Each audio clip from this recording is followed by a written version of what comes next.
नमस्कार मित्रों। कल मैंने प्रथम भाव का स्वामी और द्वितीय भाव का स्वामी अलग अलग भाव में जब होते हैं तो क्या फल देते हैं, ये मैंने आपको कल बताया था। आज मैं तृतीय भाव को लेकर आगे बढ़ता हूँ। तृतीय भाव का स्वामी अगर प्रथम भाव में हो तो उसका क्या फल होगा। अगर तृतीय भाव का स्वामी प्रथम भाव में होगा तो चरित्रहीन होगा, नौकर होगा, क्रूर परिवार वाला होगा और निरोग रहेगा, निर्धन होगा, झगड़ालू होगा।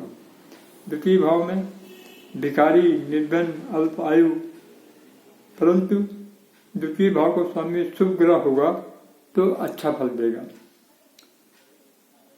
तृतीय भाव में मैत्रीपूर्ण स्वभाव होगा, धार्मिक प्रवृत्ति होगी, सरकार से धन का लाभ होगा। यदि शुभ ग्रह होगा तो भाई बहनों से, इनके साथ अच्छे और निकट संबंधियों से अच्छा व्यवहार करेगा।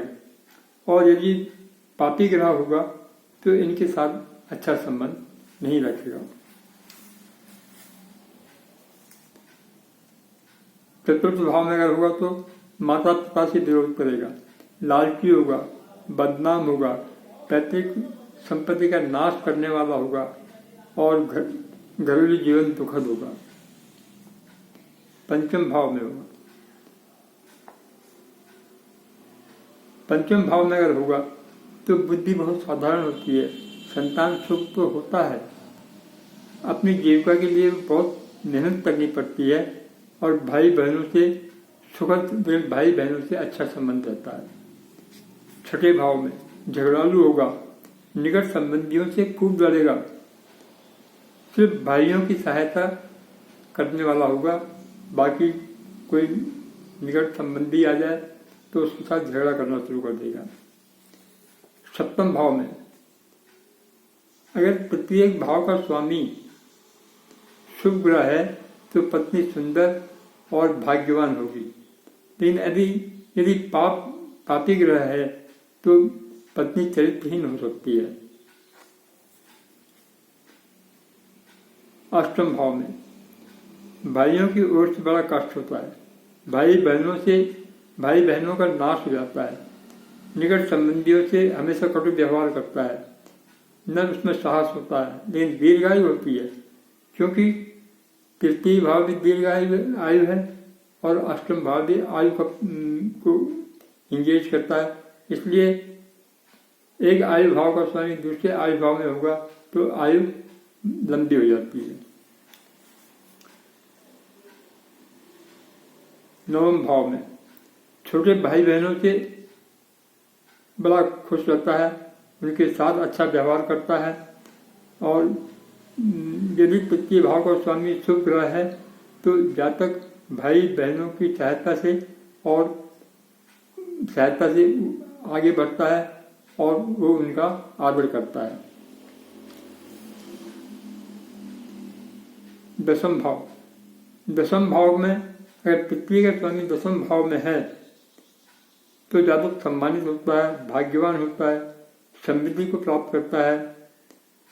इसके अलावा यदि कुंडली में किसी पापी ग्रह की दृष्टि है तो वो जो है बिल्कुल अलग हो जाता है और अपने प्रयत्नों से ही खूब आगे बढ़ता है, उसके साथ कोई और नहीं होता। अगर पापी ग्रह हो जाए उसके साथ तो आगे बढ़ जाता है।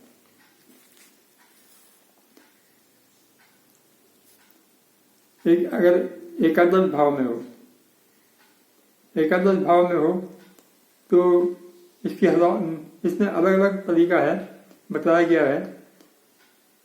क्योंकि तृतीय भाव का स्वामी अगर एकादश भाव में है तो धन का लाभ होता है, परंतु उसके लिए जातक को काफी मेहनत करनी पड़ती है, एकदम इजीली नहीं मिल जाता, लेकिन धन कमाता है, जरूर कमाता है। द्वादश भाव में मित्रों और निकट संबंधियों से कटु संबंध रहता है, ईर्ष्यालु होता है, विदेश जाता है और विदेश से धन कमाता है। तृतीय भाव का स्वामी तृतीय भाव एक दूर स्थान है और द्वादश भाव भी दूर स्थान है। तो जब दो दूर स्थानों के स्वामी मिलते हैं तो ऐसी स्थिति में विपरीत राजयोग बनता है और धन अच्छा मिलता है, उन्नति होती है और ऊपर बढ़ता है। अब लीजिए चतुर्थ भाव का स्वामी अगर अलग अलग भाव में हो, चतुर्थ भाव का स्वामी अगर लग्न में हो तो माता पिता का आज्ञाकारी होता है, माता पिता से प्यार करता है, पैतृक संपत्ति मिलती है, परिवार की दशा में सुधार करता है, धनी होता है, भूमि गृह और वाहनों का पूरा सुख मिलता है। द्वितीय भाव में हो तो माँ और माँ की ओर के संबंधियों से धन लाभ करता है, पैतृक संपत्ति प्राप्त करता है, सुखद घरेलू जीवन होता है, विद्या में उन्नति करता है। यदि चतुर्थ भाव का स्वामी नैसर्गिक पाप ग्रह है तो घरेलू जीवन में बड़ी कुटता आती है। तृतीय भाव माँ से झगड़ा करता है, माँ को हानि पहुंचाता है, पैतृक संपत्ति को नाश कर देता है और उसका जीवन, घरेलू जीवन उसको बहुत कटुतापूर्ण होता है। ये चतुर्थ भाव का स्वामी इस भाव में नहीं होना चाहिए, नहीं तो माता अक्सर बीमारी रहती है।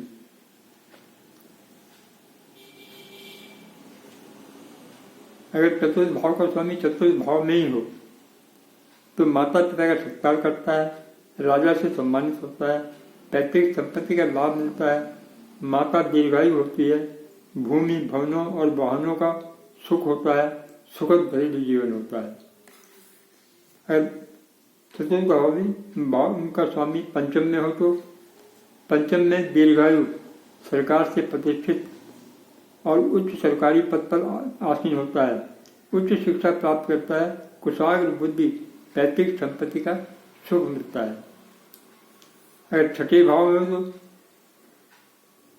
धन एकत्रित करता है, परंतु रोगों या शत्रुओं के कारण उसका बड़े कष्ट में रहता है, उसका जीवन एक तरह से दुखी हो जाता है, पैतृक संपत्ति नहीं मिलती है और बुरे आचरण करने लगता है और अशांति छाने लगती है। सप्तम भाव में अगर चौथे भाव का स्वामी सप्तम भाव में हो तो ससुर से धन कमाता है, सुखी व्यवहारिक जीवन होता है, विद्या प्रवीण होता है और कई बार सौतेली माँ भी हो सकती है। अष्टम भाव में हो तो माँ दीर्घायु परंतु उसकी ओर से दुखी रहता है, पैतृक संपत्ति से वंचित हो जाता है। यह चतुर्थ भाव के स्वामी के लिए शुभ स्थिति नहीं है। वह स्थिति घरेलू जीवन में भी कटुता पैदा कर देती है और जातकों को अशांति छाई रहती है। नवम भाव में विद्वान धार्मिक प्रवृत्ति यदि चर राशि में हो तो विदेश यात्रा और उसके द्वारा धन मान सम्मान सब मिलता है, पिता और गुरुजनों का आज्ञाकारी होता है, तीर्थ यात्राएं खूब करता है। दसम भाव में दीर्घायु, माँ भी दीर्घायु होती है, भूमि और भवनों का स्वामी, व्यवसाय व नौकरी में उन्नति और सफलता प्राप्त करता है, बहुत बड़ा विद्वान होता है। यदि शुभ ग्रह हो तो सुकर्मी होता है। यदि चतुर्थ भाव का स्वामी बृहस्पति हो तो जातक की प्रवृत्ति धार्मिक होती है, वह सफल वकील, न्यायाधीश व मंत्री बन सकता है।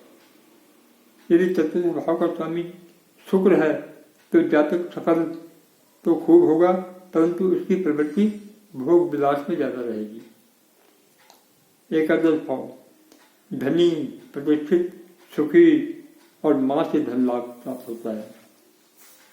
द्वादश भाव में विदेशों में रहने की संभावना, दुखी घरेलू जीवन, पैतृक संपत्ति का नाश कर देता है। ये तृतीय और चतुर्थ भाव के स्वामियों का अलग अलग उसमें विवरण दिया जा रहा है। आप इसे याद कीजिए, नोट कर लीजिए और बाकी कल आपको बताऊंगा। कल जो है पंचम भाव और षष्ठ भाव का मैं आपको कल बताऊंगा। आज के लिए इतना काफ़ी है। कृपया जाने से पहले इसको लाइक कर दीजिए, शेयर कर दीजिए। धन्यवाद।